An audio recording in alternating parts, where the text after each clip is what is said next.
নমস্কাৰ এই মুহূৰ্তত আহি পৰিছে সন্ধিয়াৰ কিবা এটা বিগ ব্ৰেকিং নিউজ। আজি হৈছে 28 জুন। গোটেই অসম তথা ভাৰতৰ বিভিন্ন প্ৰান্তৰ পৰা যুগুত হৈছে কেইবাটাও গুৰুত্বপূৰ্ণ খবৰ।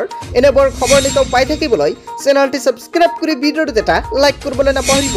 আজিৰ আমাৰ প্ৰথমটো খুব গুৰুত্বপূৰ্ণ খবৰ হৈছে অসমবাসীৰ বাবে এটা ডাঙৰ খবৰ। আত্মসহায়ক প্ৰতিজন মহিলাৰ কিন্তু এছএমএছটো আহি গৈছে। আপোনাৰ যদি এছএমএছটো অহা নাই, কিয় এছএমএছ অহা নাই, এতিয়া আপুনি সম্পূৰ্ণকৈ জানি লওক। কেইবাটাও গুৰুত্বপূৰ্ণ খবৰ আজিৰ দিনত মুকলি হৈছে। লাখ লাখ মহিলাৰ একাউণ্টত চৰকাৰে সোমাই দিব 1250 টকাকৈ। আপুনিও পাব নেকি? এতিয়াই চাই লওক। লগতে কেইবাটাও ৰাজনৈতিক খবৰৰ লগতে অৰাজনৈতিক খবৰ যুগুত হৈছে।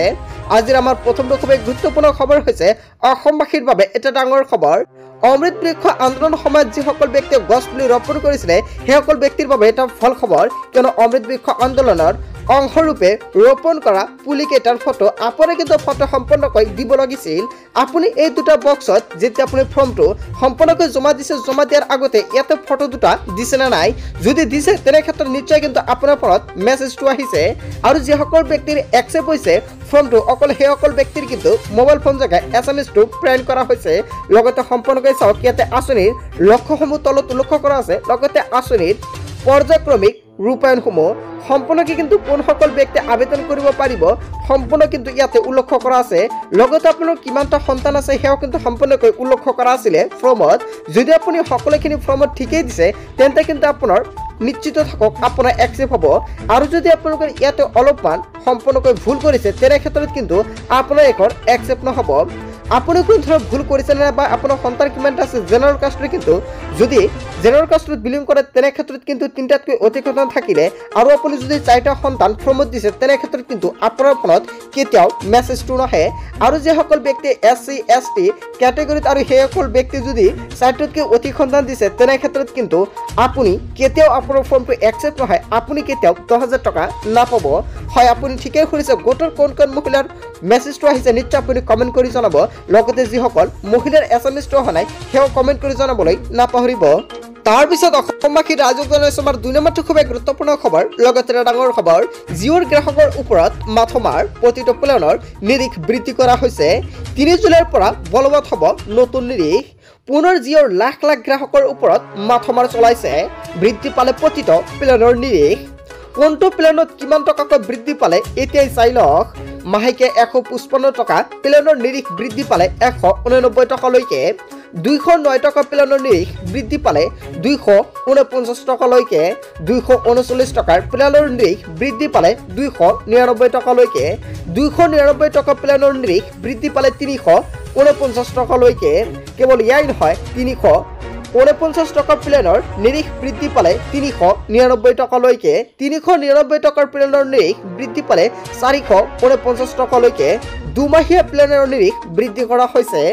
479 টকাৰ প্লেনৰ নিৰিখ বৃদ্ধি পালে 579 টকালৈকে। আৰু 533 টকা প্লেনৰ নিৰিখ বৃদ্ধি পালে 629 টকালৈকে।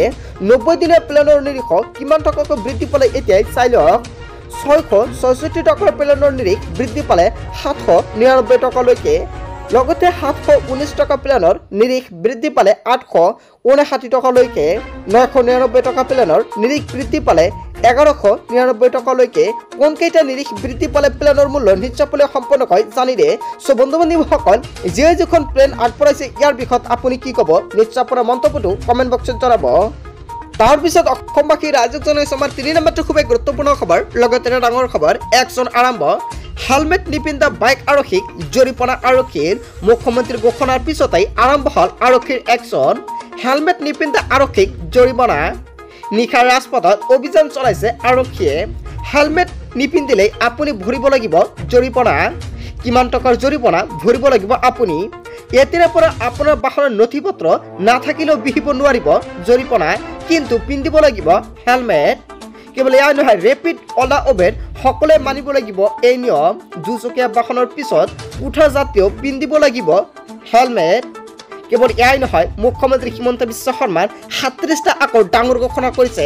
এই মুহূৰ্তত অসমবাসী ৰাইজক জনাইছো আমাৰ 4 নম্বৰটো খুব গুৰুত্বপূৰ্ণ খবৰ। লগতে ডাঙৰ খবৰ, সুইগি জোমাটোৰ লগতে ডেলিভাৰী বয়ৰ বাবে এটা গুৰুত্বপূৰ্ণ খবৰ অলা উবেৰ ৰেপিড চালকৰ বাবে এটা ডাঙৰ খবৰ মুকলি হৈছে এতিয়াৰ পৰা নথিপত্ৰৰ নামত আৰক্ষীয়ে কৰিব নোৱাৰিব আপোনাক হাৰাশাস্তি একমাত্ৰ হেলমেট নিপিন্ধিলেহে থাকিব জৰিমনা আগন্তুক 15 দিনৰ ভিতৰত প্ৰযোজ্য হ'ব এই নিয়ম ই ৰিক্সা আৰু অটো চালকৰ বাবেও আহি গ'ল নতুন নিয়ম এই সকল চালকক আৰক্ষীয়ে কৰিব নোৱাৰিব হাৰাশাস্তি 4বাৰকৈ আইন ভংগ কৰিলেই বিহিব নোৱাৰিব জৰিমনা পঞ্চমবাৰতে আৰক্ষীয়ে বিহিব পাৰিব জৰিমনা সৰ্বশিক্ষাত কৰ্মৰত শিক্ষকৰ বাবেও এটা ডাঙৰ খবৰ 35,000 নতুন পদৰ সৃষ্টি কৰিব চৰকাৰে কেৱল সৰ্বশিক্ষাৰ শিক্ষকে এই পদত আবেদন কৰিব পাৰিব আন শিক্ষকৰ পদত বাকীসকলে আবেদন কৰিব পাৰিব আগন্তুক 4 পৰা 5 মাহৰ ভিতৰতে এই শিক্ষকসকলক নিযুক্তি পাব ৰাজ্যত হঠাৎ বৃদ্ধি পোৱা অপৰাধৰ ঘটনাক লৈ কঠোৰ হিমন্ত বিশ্ব শৰ্মাৰ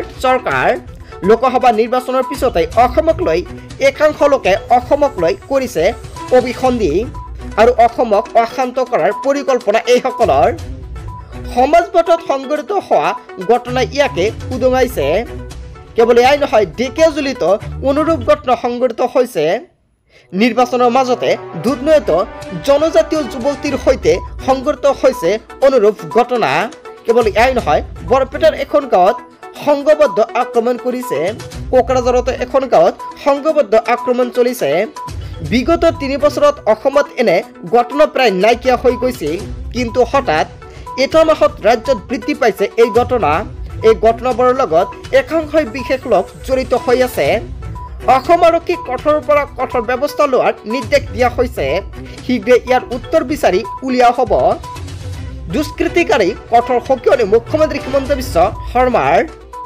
তাৰ পিছত অসমবাসী ৰাজ্য জনাইছে আমাৰ 5 নম্বৰতে খুবেই গুৰুত্বপূৰ্ণ খবৰ লগতে এটা ডাঙৰ খবৰ ৰাজ্যৰ বিভিন্ন প্ৰান্তত নিশাৰ পৰা প্ৰচণ্ড ধুমুহা বৰষুণ ৰাজ্যৰ বিভিন্ন প্ৰান্তত নিশাই প্ৰচণ্ড বৰষুণ হঠাৎ বৰষুণত বিপৰ্যস্ত জনজীৱন বিভিন্ন ঠাইত হৈছে বানপানী ব্যাহত হৈ পৰিছে বিদ্যুৎ যোগান আপোনাৰ ৰাজ্যৰ অৱস্থাটো কেনেকুৱা নিশ্চয় আপুনি কমেণ্ট কৰিব যদি আপোনাৰ অঞ্চলত এতিয়ালৈকে বৰষুণ দি আছে বা বৰষুণ পৰিছে বা ডাবৰ বেয়া তেনে ক্ষেত্ৰত নিশ্চয় আপুনি কমেণ্ট কৰি জনাব লগতে কোনটো অঞ্চল সেও আপুনি কমেণ্ট বক্সত জনাবলৈ নাপাহৰিব তাৰ পিছত অসমবাসী ৰাজ্যত জনাইছে আমাৰ 6 নম্বৰটো খুবেই গুৰুত্বপূৰ্ণ খবৰ লগতে এটা ডাঙৰ খবৰ ছাত্ৰীসকলৰ বাবে এটা গুৰুত্বপূৰ্ণ খবৰ মুকলি হৈছে মুখ্যমন্ত্ৰী নিযুত মইনা আঁচনিৰ টকাটো আপুনি কেতিয়া লাভ কৰিব আপোনাৰ বেংক একাউণ্ট যোগে 10 লাখ ছোৱালীক তেওঁলোকক উচ্চ শিক্ষাৰ বাবে নামভৰ্তিৰ উদ্গনি হিচাপে বিত্তীয় অনুদানেৰে সমৰ্থন জনাইছে কেৱল ইয়াই নহয় একাদশ শ্ৰেণীৰ নামভৰ্তি কৰা প্ৰতিগৰাকী ছাত্ৰীলৈ 10,000 টকাৰ নামভৰ্তিৰ উদ্গনি জনাব অসমৰ মুখ্যমন্ত্ৰী ডক্টৰ হিমন্ত বিশ্ব শৰ্মা চৰকাৰে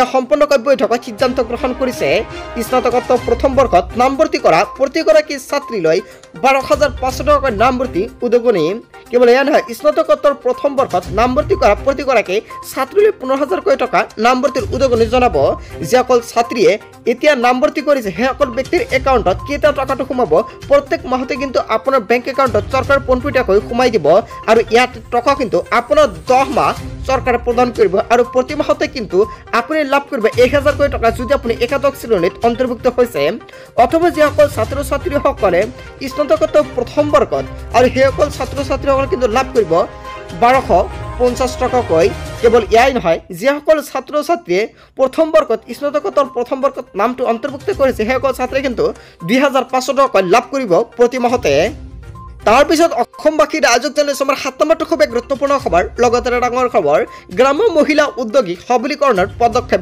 ডাঙৰ সিদ্ধান্ত গ্ৰহণ কৰিছে চৰকাৰে কিয়নো গ্ৰাম অঞ্চলৰ আত্মসহায়ক গোটৰ 39,67,743 গৰাকী সদস্যলৈ 10,000 টকা প্ৰদান কৰিব অসম চৰকাৰ আৰু তাৰ বাবে সম্পূৰ্ণকৈ ঘোষণা কৰিছে কেবিনেট বৈঠকত হয় বন্ধুসকল কেবিনেট বৈঠকত সিদ্ধান্ত গ্ৰহণ কৰা আত্মসহায়ক গোটৰ মহিলা সদস্যলৈ চৰকাৰে প্ৰদান কৰিব 10,000 টকা অতি শীঘ্ৰে কৰিব লাগিব কেইবাটাও গুৰুত্বপূৰ্ণ কাম লগতে নতুনকৈ এছঅপি জাৰি কৰা হৈছে এছঅপিত কি উল্লেখ কৰা হৈছে নিশ্চয় আপোনালোকক আন এটা ভিডিঅ'ত সম্পূৰ্ণকৈ জনাই দিম বন্ধু-বান্ধৱীসকল গোটেই অসম তথা ভাৰতৰ বিভিন্ন প্ৰান্তৰ পৰা যুগুত হৈছে কেইবাটাও গুৰুত্বপূৰ্ণ খবৰ এনেবোৰ খবৰ নিতৌ পাই থাকিবলৈ চেনেলটি সাবস্ক্ৰাইব কৰি ভিডিঅ'টো এটা লাইক কৰিবলৈ নাপাহৰিব so thank you for watching full video'